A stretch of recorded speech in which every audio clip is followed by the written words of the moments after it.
Uway ukpa jong Samla na Shillong ulalit ban ujor da ke ijahar ha thanat laban polis persya ia kinohikai ke Centurion Defence Academy Dehradun.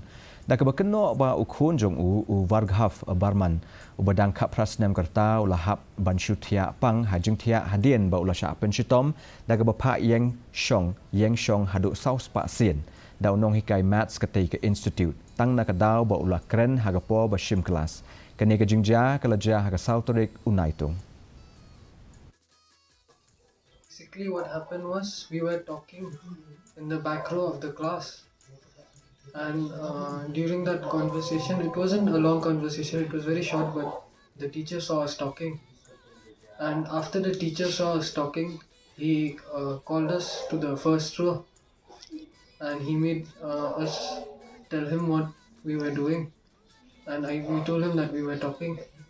And then, due to that, he made us do 400 sit ups as punishment. Palat Shah Jarngut kinong trei ki bahap hapo ka non-gasted employee